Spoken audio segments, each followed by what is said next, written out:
All right, welcome to another edition of the Internet Citadel Show. We apologize for that. We had a nice little technical difficulty to start off our show, but we're going to get right into it. First off, I'd like to introduce our wonderful co-host and co-creator of this show, my wonderful business partner and very close friend, Kathy Stover. Kathy has over 25 years of operations manager experience and sales manager experience with a Fortune 500 company. Affiliate marketing experience dating back to the early 90s, and I like to often affectionately say that she can literally sell, well, I'll say almost anything on the internet, and as such, she is what I call the affiliate marketing queen.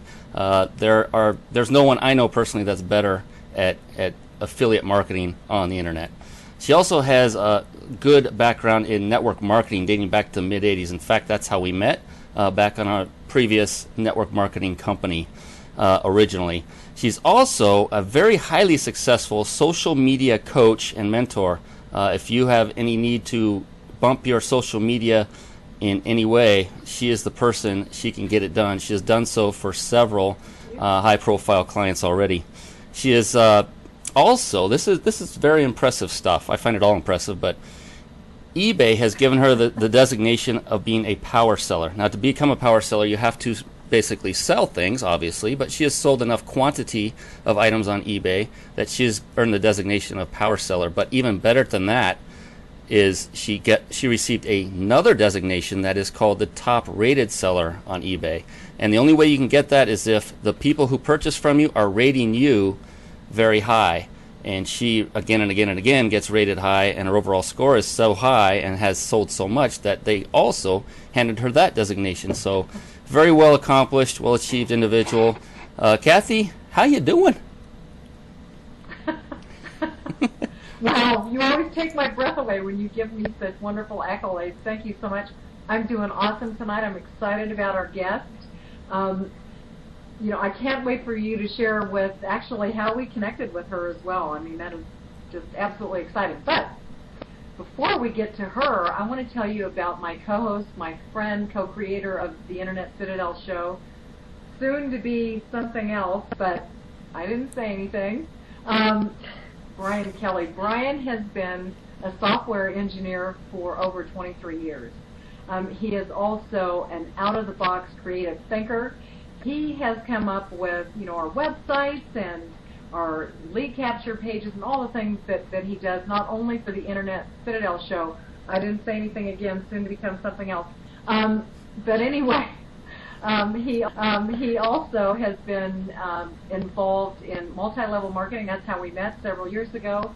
Actually was a co-owner of a travel-based MLM for 6.5 years, so he's got a lot of experience in that.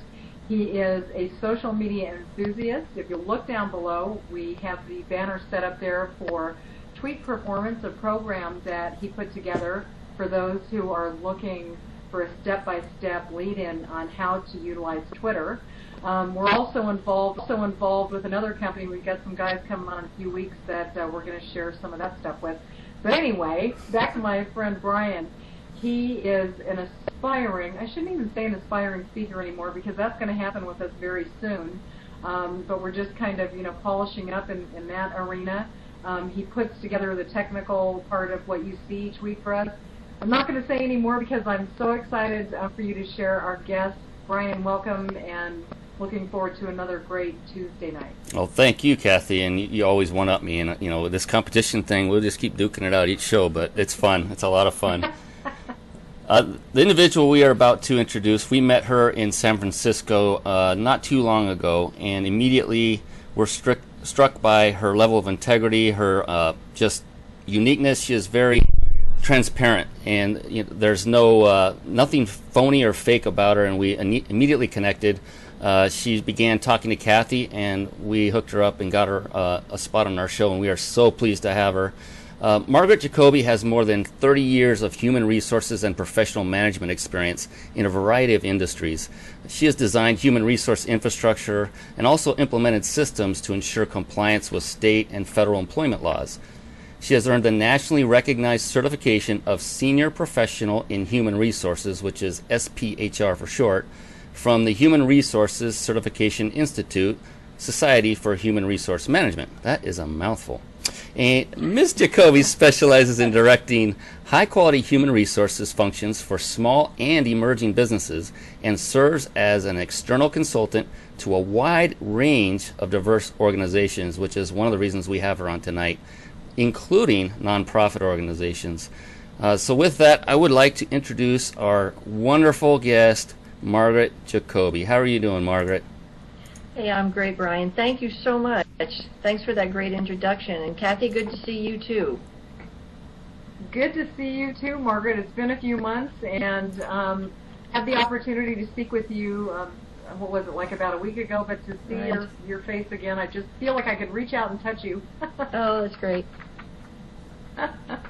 Well, listen, I want to kind of get started here tonight. Now, you primarily work with companies that have up to 100 employees, correct? Correct. And it's companies primarily that do not have a human resource management system in place, right? Right. Is that right? So, how is it that you go in and help these folks in setting that type of system up? Thanks for asking that. I do work with those small companies. A lot of them are startups. They're just getting their company off the ground. They're planning to hire employees, and they want to put their systems in place before they get those employees on board. So I help them set those things up. But primarily, I'm brought in when a company is starting to grow. Maybe they have 2 or 3 or 5 employees, and they're realizing that in order to move the business forward, they need to bring more staff on board. And in order to do that, they need some policies, they need some procedures. Prior to my coming in, most businesses operate as a family. We're a family. Nothing can go wrong. We all love each other. Nobody is ever going to do anything to harm the company. Everybody gets along. And we know that the larger the company gets, the more employees that come on board, the more risk there is for employees not feeling comfortable or putting the company itself at risk. So I'm brought in at those times to really put those processes in place so we can protect the company and protect the owner's investment in the company. Excellent. Well, it's interesting. Well, Brian, go ahead, Brian. I was just going to, we already know that there are laws governing employee-employer relationships, out there for traditional businesses. Right. Are there also laws governing, the hiring and the actual ongoing operation with online employees, or those maybe perhaps you've outsourced that are often called or referred to as virtual assistants, private assistants, or just remote online employees? Are there also laws governing that? There are some laws that govern that, but there are also some what we call best practices. When we hire people to work virtually from a distance, we have to be sure that they are not classified really as employees who are just working at a distance. If we're hiring somebody as a virtual assistant, for example, we want to be sure that that person is set up as a business, that they have other customers, that they're not working just for us long distance, that they make a business out of what they do for the clients. And the reason that we want to be careful on how we classify those people is under, in the United States, the IRS has rules about collecting taxes from salaries and those kinds of things. And the IRS frowns upon independent contractors who are really employees in disguise. So many times we have an employer who is looking to really save some money, especially in this economy that's hit us so hard in the last 18 months and looks like it's starting to come around but still may not. So employers have let employees go or brought them back on as contractors where they're not paying employer taxes and the employee is not having taxes deducted from the money that they're charging the client or the former employer. So the IRS doesn't like that. So they really place a heavy emphasis on examining those kinds of relationships. And when you hire a virtual assistant, for example, or you outsource your work, you want to be sure that that really is a legitimate business. And then it's really put a contract in place, put an agreement in place so that you're clear on what that contractor is going to do for you, and that contractor is clear on what your expectations are. And that makes it a lot cleaner when we enter into those kinds of working relationships. I really appreciate knowing that, and I think Brian's going to kind of laugh at me when I say this because it just strikes a nerve. It strikes a nerve with me. But we are seeing an influx of experts in certain fields all of a sudden. Yep. And I think that, and I'm talking primarily online, and I think with that being said, the information that you're providing is invaluable, because just because somebody learned how to do something, for them to go out and contract their services or put themselves out there saying that they're an expert at something, by what you're sharing and saying, have a contract or a proposal in place, have all of these things set up so that expectations are known and met on both sides is just very important to know that. But the question that I have for you, and it was not something that we jotted down, but it kind of jarred my thoughts here. Part of being a contractor like that, and you were talking about the IRS, isn't there like a 1099 involved? And Right. is that something that if I contract somebody to do something for me, Margaret, would you be able to say, is that something I'm responsible for, or would that be something that the person that I contract to do the work for me would be responsible for? No, the person who hires is the person responsible to issue the 1099 form. As long as someone is paying you $600 a year for the service that's being provided, you need to give them a 1099 form. So if I hired you, Kathy, for example, to help me with Twitter and LinkedIn and whatever, and I end up paying you over $600 a year, it's my responsibility to issue a 1099 form. That goes to the IRS, it stays in my record keeping, and it goes to yours as well. So the IRS is tracking how much a contractor is earning from various sources.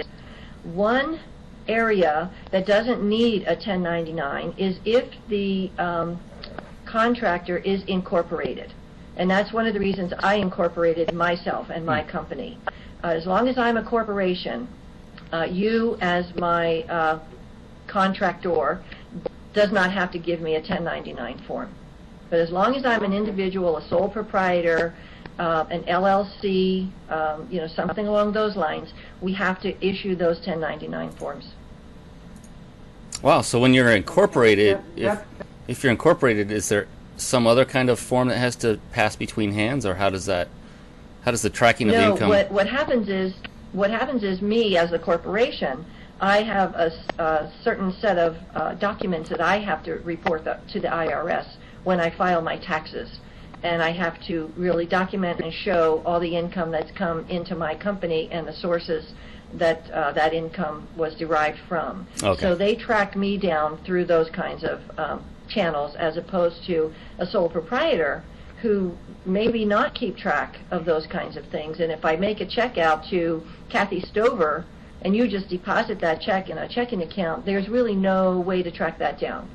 Okay, so an additional benefit as someone who is looking to hire somebody would be to look for someone, like you said, that has an established company, but not. It would be even better if they were incorporated or had an LLC or something of another physical means as far as IRS is concerned, because that's less paperwork that you have to provide and track between you and that contractor. Excellent. I didn't know this. Exactly. And what that also does is it makes that relationship much cleaner. It looks more like a contractor-client relationship as opposed to employer-employee. Got it. So it does make it a lot cleaner. And there is a form called a W-9 that a contractor should give you when you hire them with their federal employee ID number or their social security number if they don't have an FEID number. So there's a little bit of paperwork that's involved, but it does make that relationship cleaner, and you have less exposure to IRS coming in and checking on things when you have that paper trail. This is great information, Margaret. So, like I said, there are a lot of people that are popping up and all of a sudden taking on clients because they learn some new things. But by having the corporation or an LLC just adds credence to their qualifications, I think.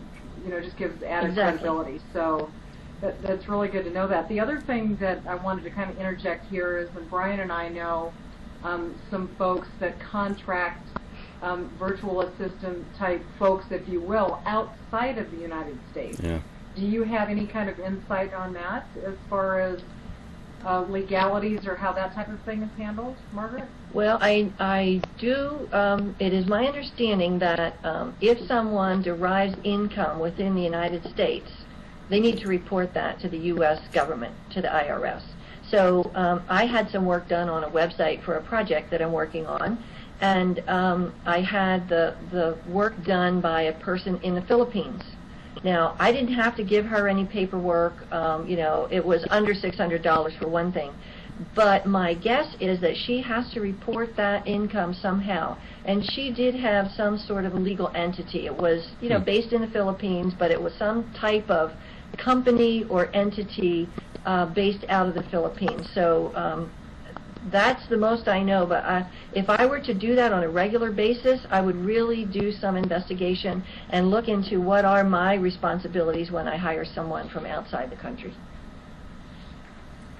My goodness, this is far exceeding my expectations of what you're giving us tonight. This is excellent. This is like right down our alley, huh, Kathy? And should be down many others' alleys. One of the things we strive and tell others to do is, I have a wonderful business partner who does a lot of work, and she is like being an assistant, and I'm like an assistant to her, and we are now at the point we need to branch out and get actual real virtual assistants and pay them just as you're talking about, Margaret, and track all of the forms and taxes and make sure our ducks are in a row, etc.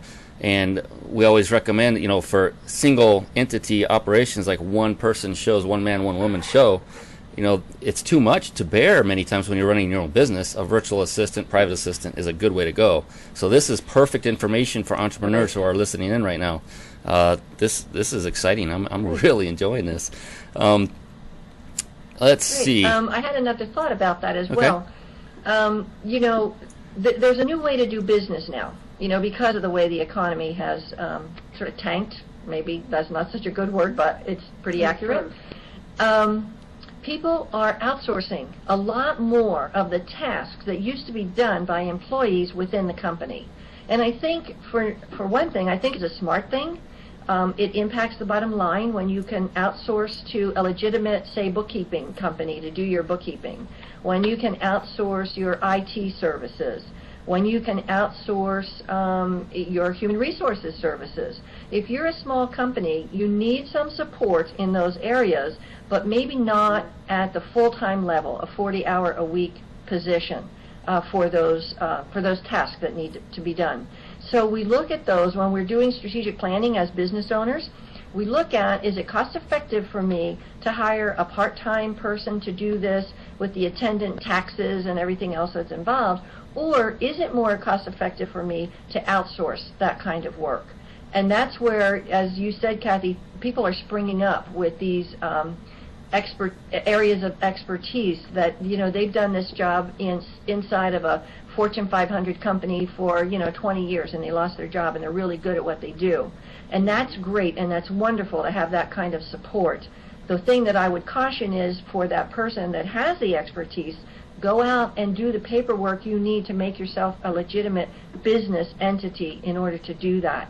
And I think that the wave of the future, and it's happening now, is more and more outsourcing of the jobs that we used to do internally.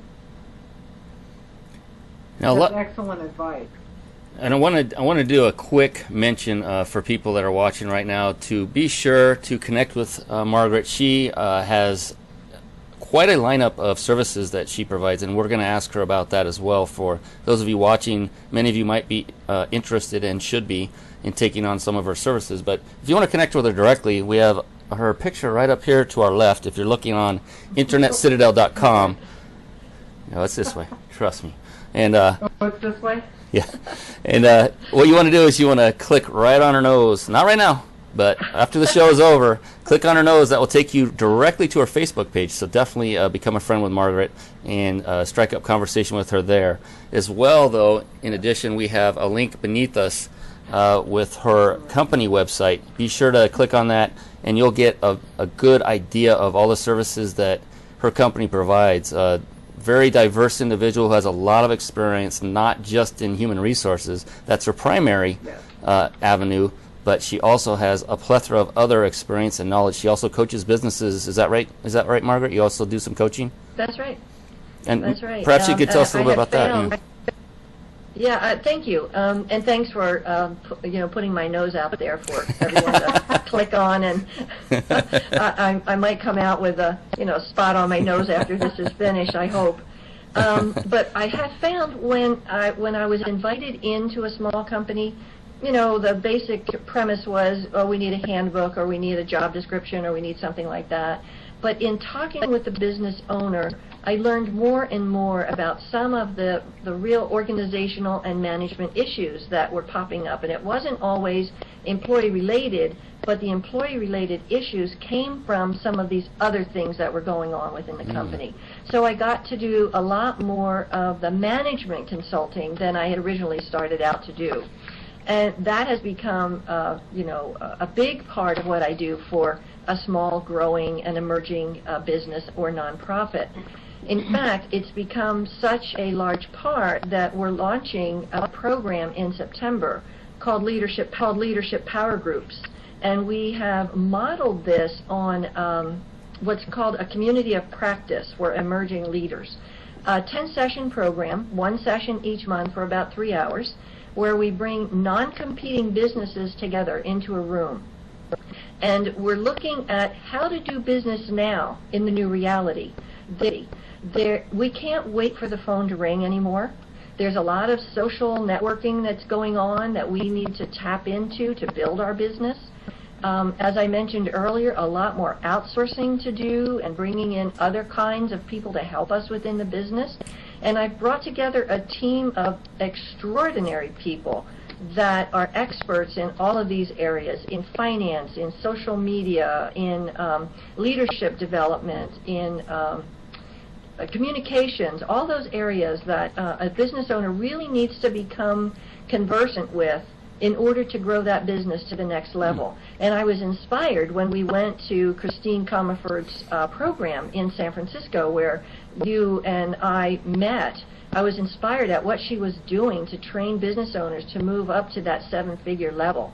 And I just started to do more and more work on this program, and I'm just convinced that it's the way for businesses to lean on one another, learn about the best practices that are being done out there in the community now, and get the advice of experts that they could bring in on an as-needed basis to develop the business. So I'm very excited about that, and I really appreciate your asking me about that program. Yeah, that sounds exciting. Now, You are a coach. We knew that at the Christine Comerford event, you were one of, I think it was 10 or so of us that were called expert coaches. I believe so. And the gentleman on the guest of our last show, Paul Keach, was the head coach, I like to call him. But Yes. You already had coaching background, and now we can really see why, because we didn't have a whole lot of time to talk during that event. We were very busy.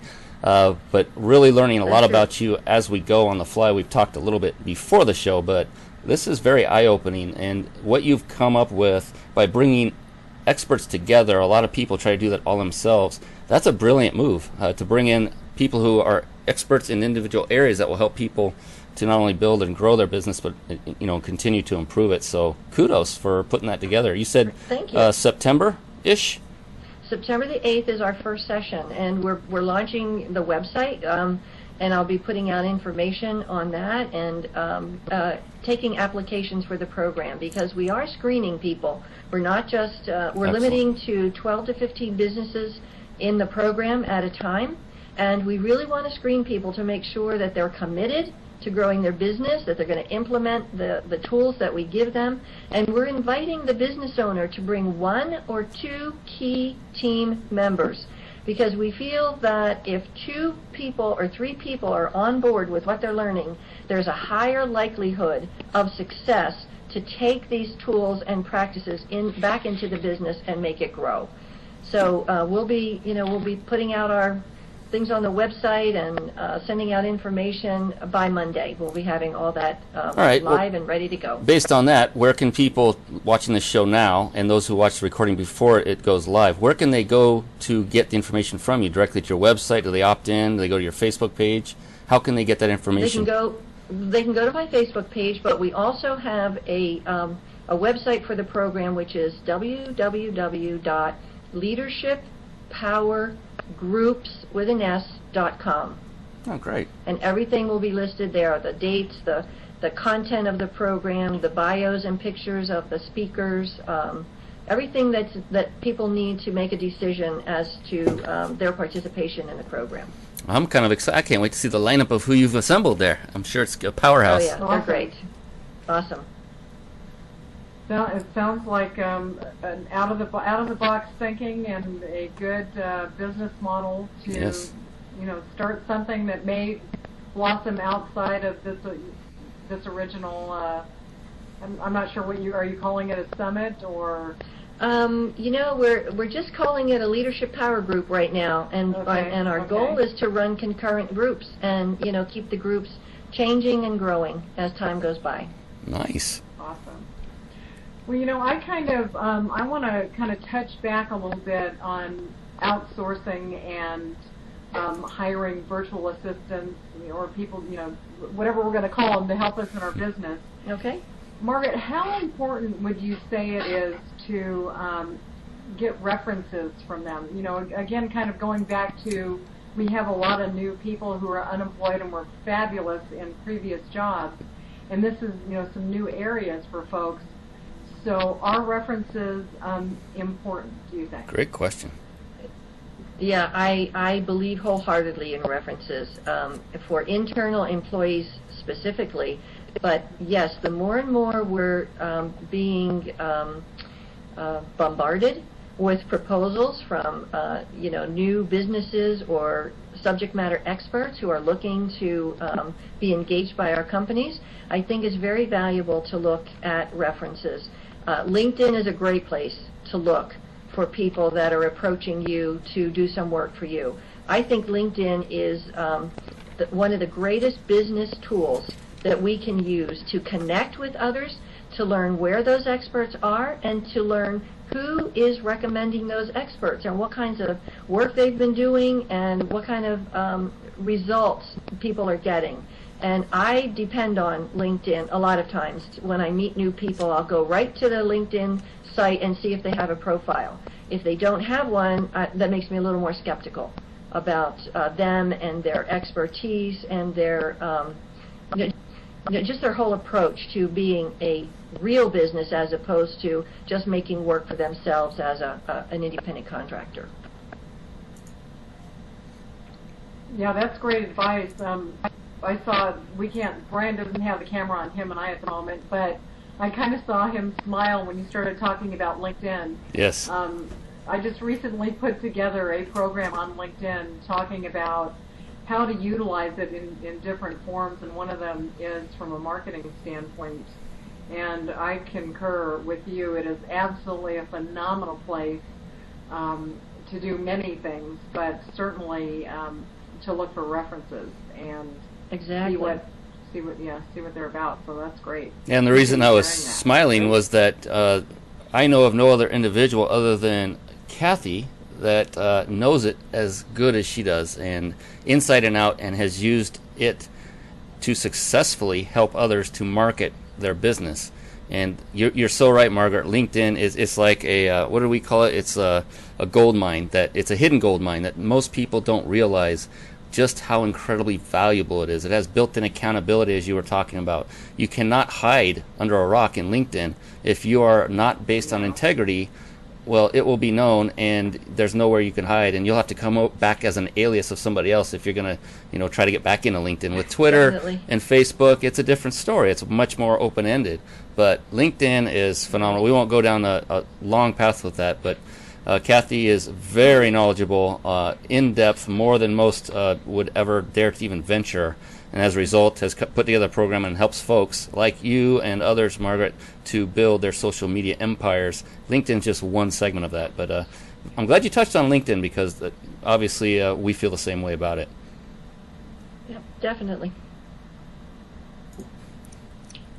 All right, so we're talking about virtual assistants. We talked about, references. Are those important? Obviously, those are very important. Now, if you have a virtual assistant, they're not typically in your physical location, your office, your home, and so there has to be certain communication that occurs. You mentioned you had a website developer overseas. You have a time difference there. Just how important is communication when you have something lined up like that, and what can you do to make it something that works effectively and seamlessly? No, Brian, you really hit the nail on the head there. Communication is key. It is the only thing that's going to make the relationship successful and to get the kind of results that you're really looking for with that outsourced person. That also goes for employees who are working remotely. More and more employees are working from home.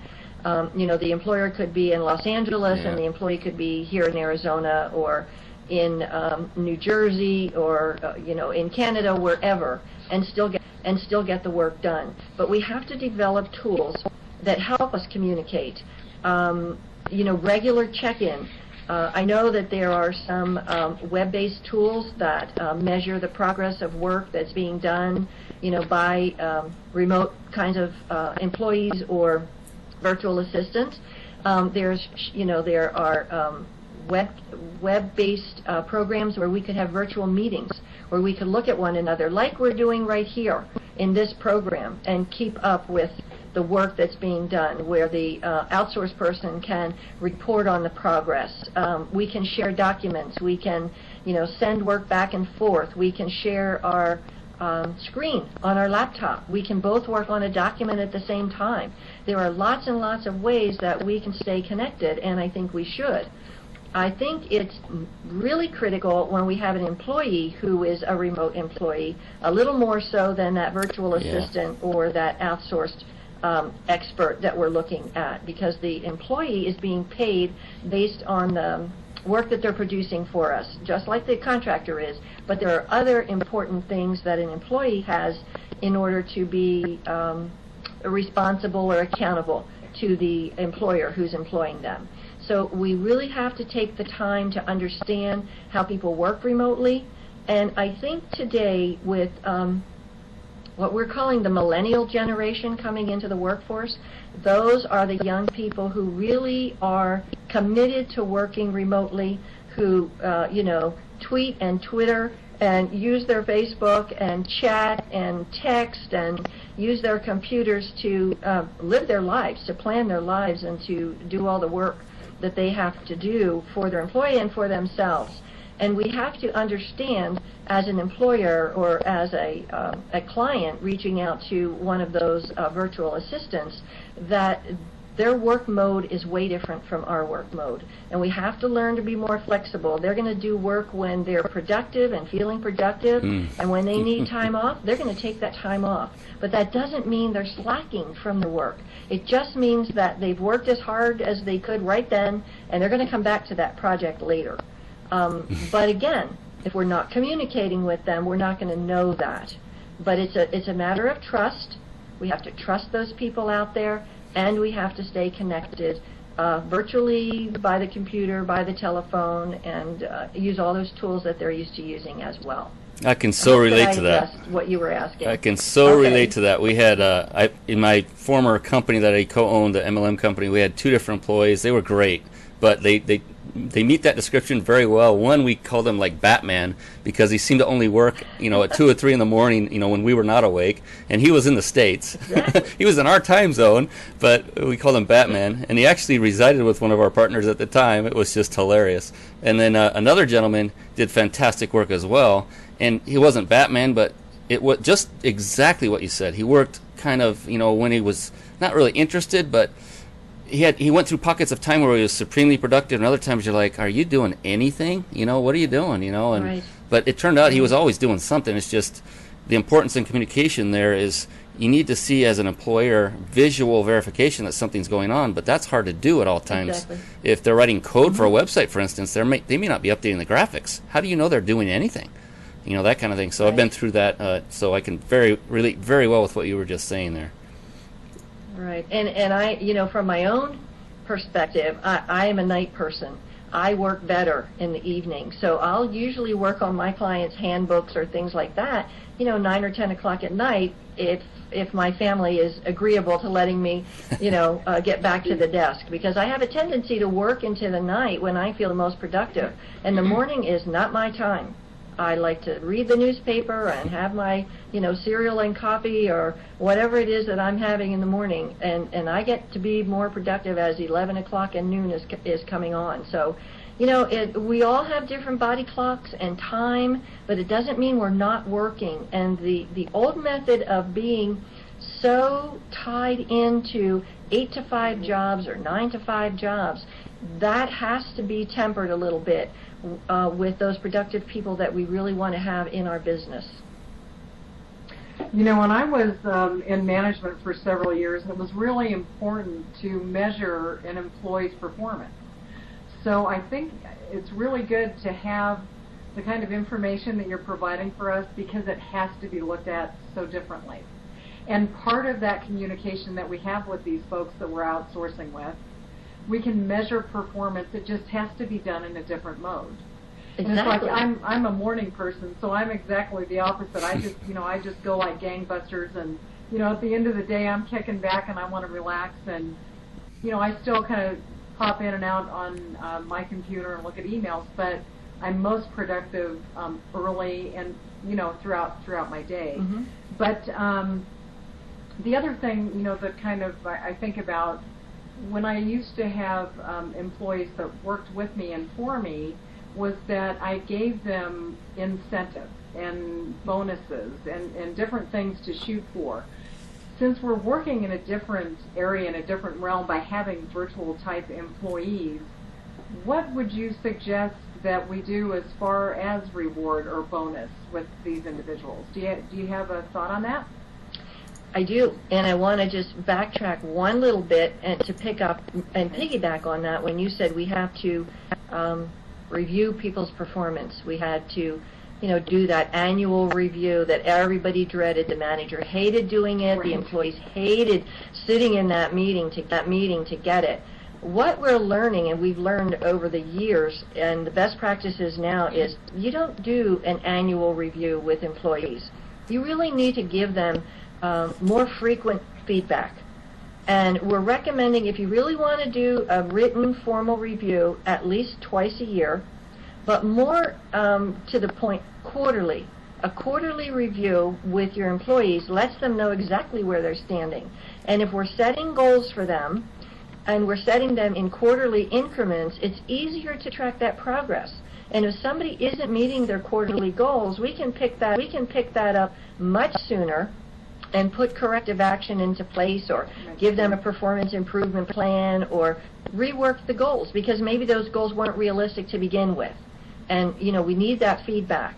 And I know that with the younger generation of employee coming into the workforce, they want instant feedback. They want, yeah, you're doing a great job, or you know what, no, that's not so good, backtrack and do that. They want feedback almost daily. And that, for, you know, some more mature managers, is really hard to do. Yeah. But you know, I know for myself, if I'm doing something within the family, or you know, I've got a project going on, I will, you know, how am I doing on that? Is that okay? You know, if I'm cooking a meal, I always want some feedback. How I'm doing on that? You know, is this tasting right? Here, take another taste. Let's see how you know how this is doing. So yes, that frequent feedback is critical. And to your second point about how are we going to reward them or incentivize them, I think having the employees' input on what means the most to them as far as an incentive is critical. Time off is a big incentive for people.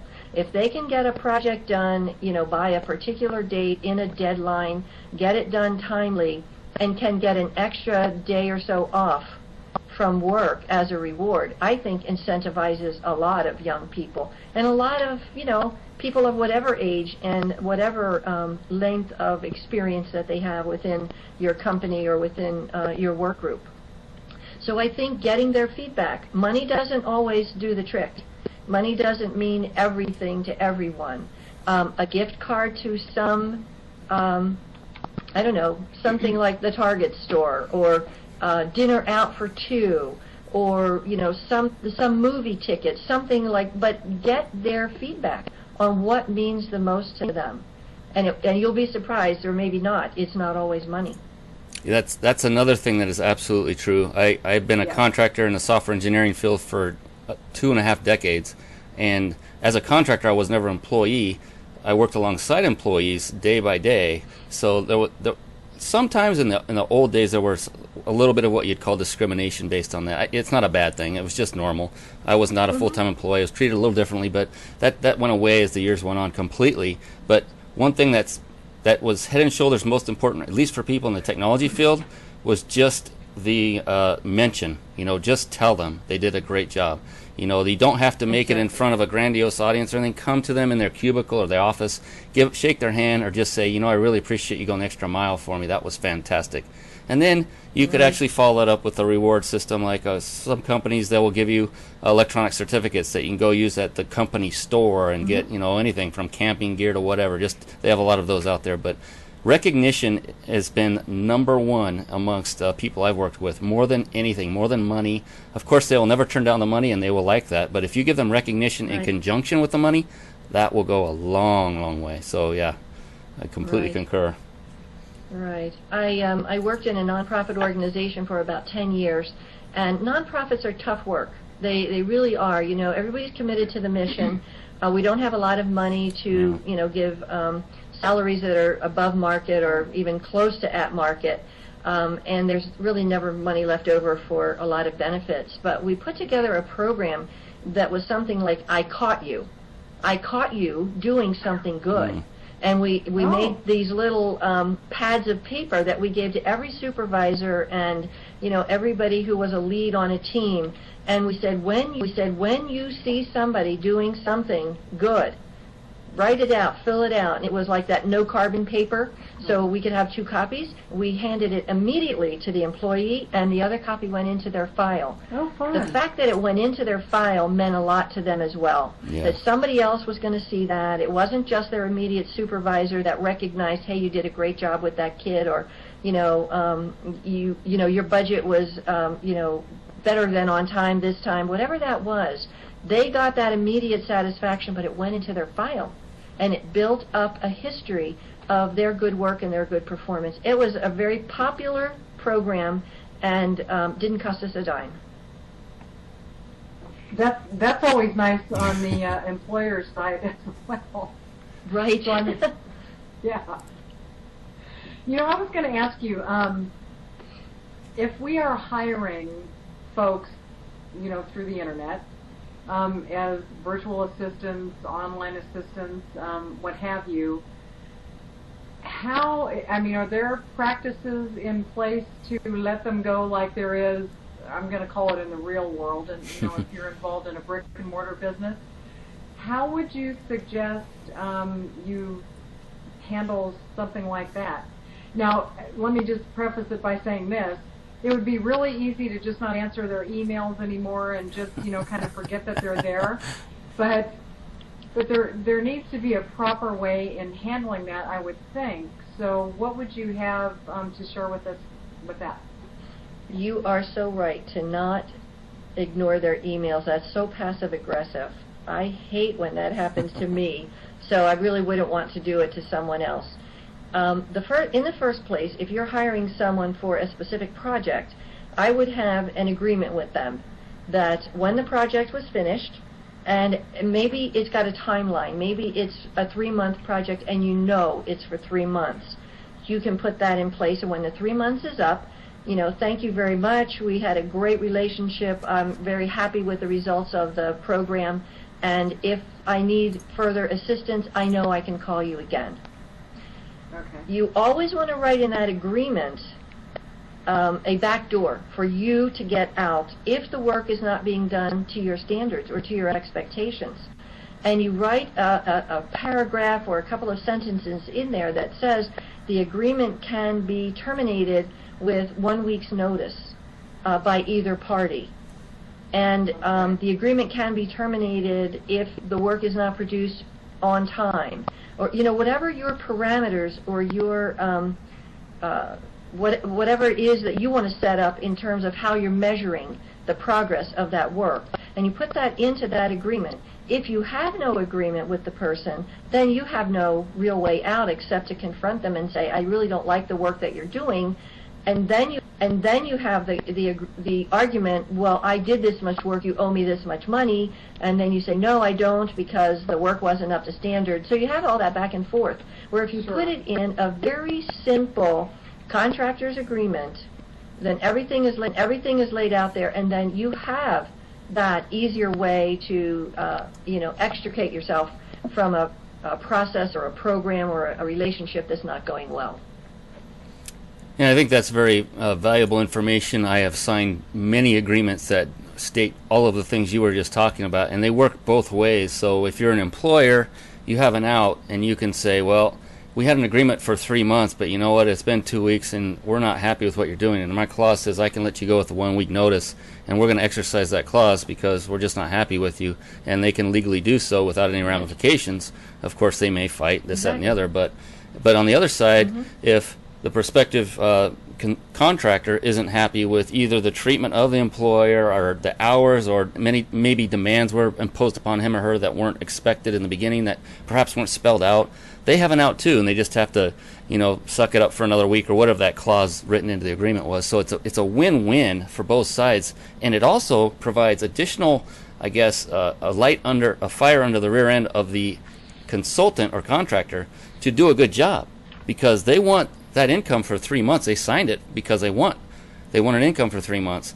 If they don't do a good job, they know based on that agreement, there is a possibility that you could just pull the plug and say, we're not paying you anymore, and our agreement says I can do that. So it serves so many good purposes to do just what you said, everything you said, as far as forming an agreement. So do you help folks I guess on the employee side, you help folks and point them in the right direction for a type of template, or perhaps customize it per their particular situation when that comes up? Right. I do I do have templates. I have templates for most any kind of form in the employee relationship right on my website that are very cost effective for people, and they're customizable. They're in Word format, so you can put your company logo, your company name on them, and customize them. But when it comes to those contract agreements, those service agreements, I do have one that I use for the work I do with my clients, and I'm happy to make those available to any business owner or any subject matter expert that's out there that's looking for a template.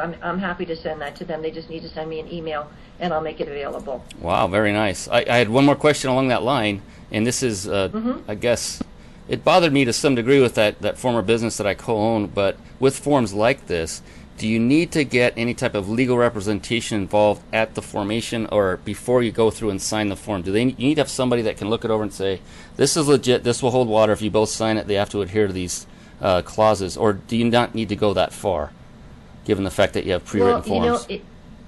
I would say it depends on the complexity of the engagement, or the complexity of the work that the person's going to do for you. Okay. The more complex the project is, the more I would say, yes, have some legal representation. For simple things, a short engagement, the things that I use, I have all the forms that I've used, I have had them reviewed by a legal expert, and they have stood up to the test. And I do have them reviewed on occasion when laws change and situations change, and if it's a different state than what I've been working in the past, I'll have somebody in that state take a look and say, yes, this meets our requirements as well. So yes, the more complex it is, the more I would recommend that each party has legal representation to look at the agreement. Okay. Now, Margaret, I was going to ask you, because you primarily work with companies that have up to 100 employees, and you help them with strategic planning and goal setting and those kinds of things, do you travel to other states, or are you just primarily in the area in which you live? Where are you with that? I do both. I have a number of clients still in California, and I go back to California at least once a month and work with them there. I'm based in Arizona right now, so I work right here in Arizona.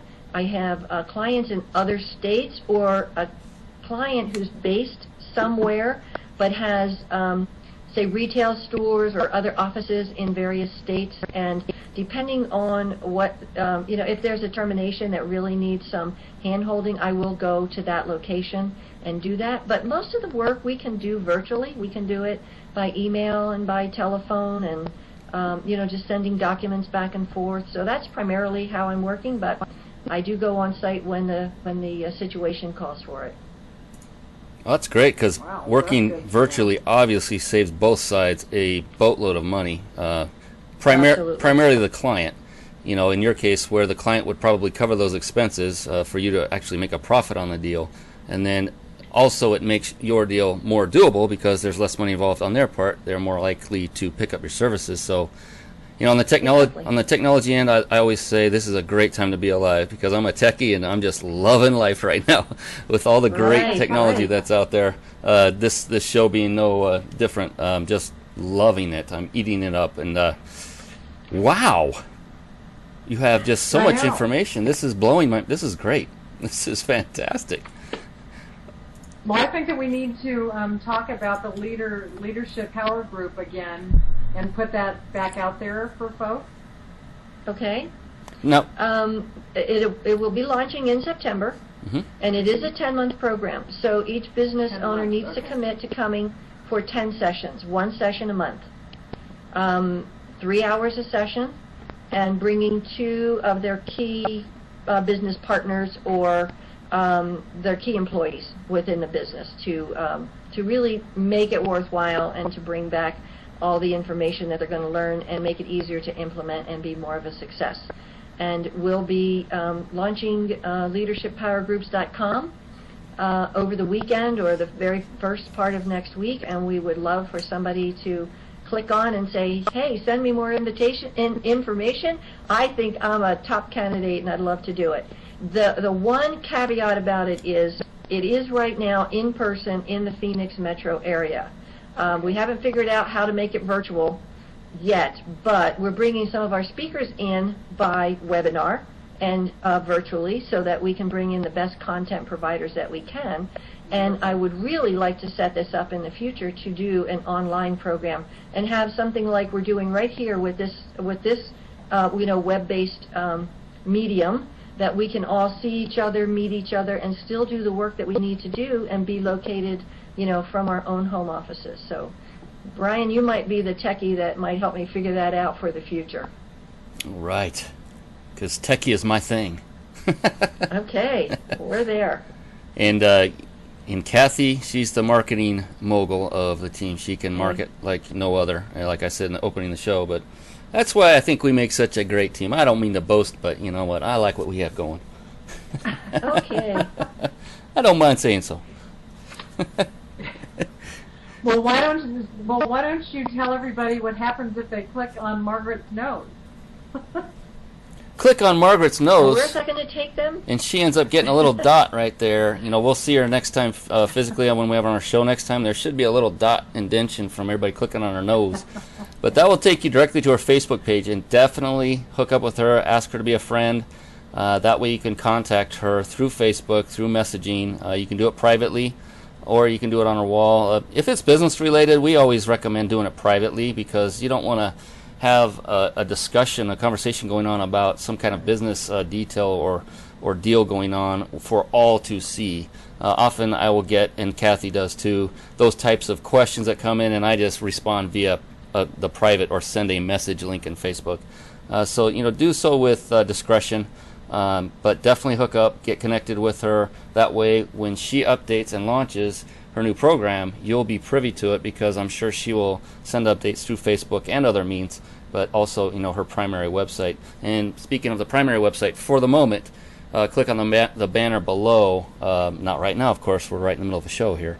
But but click on that banner, and definitely that will give you a great understanding and background of what Margaret has been doing up till now. Now she is branching out, and she's doing something I think is, and I think Kathy will agree, this is great stuff when she's aligning herself with experts in different areas of business. That's just brilliant way to do that, because one person can know a lot, but no one person can know everything and do it by themselves. I think that's just a great idea. Excellent idea. So definitely get hooked up with Margaret. Kathy, your turn. The other thing is, what I'm going to say is, for me tonight on the show, I got, and I'm sure you'll agree, and I hope that our viewers will as well, what it was titled about employer-employee relationships. Yeah. Margaret, you gave us so much more than what I absolutely expected or thought, and that's always wonderful. And Brian, I know too, because he was sitting there writing all of these notes. Oh, I got writer's cramp. Just knowing how important when we're hiring virtual employees that it is to be covered from a tax situation because we're in the United States. How important being incorporated and having limited liability companies just accentuates our expertise when hiring these folks and putting ourselves out there so that we can have cohesive relationships in hiring other individuals. The other thing, sharing with us the importance of talking about sharing with them as far as reward and incentivizing them for a job well done, and how important communication is with them on a regular basis, and also the importance of putting together a contract so that both sides are very familiarized with what expectations are on both sides. So I can tell you what you offered and shared with us tonight is greatly, greatly appreciated, and much more than anticipated, more than what we even discussed on our call before we put this together. So I want to tell you thank you so much. It actually, we're very close to being at our hour, and I don't want to take up all the time because I certainly want you to have time to talk and say a few words here, Margaret. But for me, thank you so much for sharing this time with us tonight. Brian, thank you as always for putting everything together. And Miss Margaret, I'm going to turn it over to you. Thank you so much. Kathy and Brian, I can't tell you how thrilled I was to be invited to participate on your program. I admire the two of you from the little bit that I just met you in San Francisco. Brian said something about my being transparent. Well, I think that you are both very transparent as well in terms of integrity and your commitment to the entrepreneurial community and the business community at large. And what you've set up here for us to be exposed to a wider audience, I think is phenomenal. And it was my extreme pleasure to be on the program and to offer whatever I could that might be helpful to another business owner, to an entrepreneur, to a subject matter expert looking to start their business. And again, I will make that offer if I can offer, any form or document that might be helpful. Send me an email. Go to my website. You could send me an email, and I'll be happy to share whatever I can with anybody out there who's listening to the program tonight. So thank you so much. I really, really appreciate it. Thank you, Margaret. You far exceeded our expectations. Not that we didn't have big expectations, but like Kathy mentioned, with the title that we had, what we had discussed earlier about your background, this was really excellent stuff. Very valuable for folks that are listening. I don't think they recognize the amount of value they're getting for absolutely nothing, for free. All of our live shows are 100% free for those that can take the time to get on. They get well rewarded for their time, in my opinion, especially tonight. This was value-packed, information-packed, excellent stuff. Thank you so much, Margaret, for taking all the time out of your schedule, not just today, but as you know, we had to go through some setting up and testing prior to the show, and just want to tell you that we appreciate you as a person, and we hope that we have an ongoing, continued friendship from this point forward. I believe so. Thank you. You're very welcome. And Kathy, once again, thank you, my friend. You are the glue that holds this show together. I say this almost every show, but truly without Kathy, there's no way this show could go on. This is a team made in heaven, and I'm so blessed to be a part of it, and I want to thank you as well, Kathy. But as Kathy said, we are at the bewitching hour, so to speak. We have been on for about an hour. We want to be aware of everyone's time and respectful of that, and we will be back next week with yet another great guest. You will not want to miss this gentleman. But that's a topic for another day. If you haven't done so already, click on the notify button above, or register button, link, I should say. I'll get it right. And just opt in there. All we'll do is notify you of upcoming shows. We don't spam anyone. We just keep you in the loop of when our next show is going to be on, who it's going to be, that kind of thing. But with that, I have said way too much, and we're going to close this show. So with that, I'd like to say good night, everyone, and we'll see you once again next week. Bye-bye now. Good night.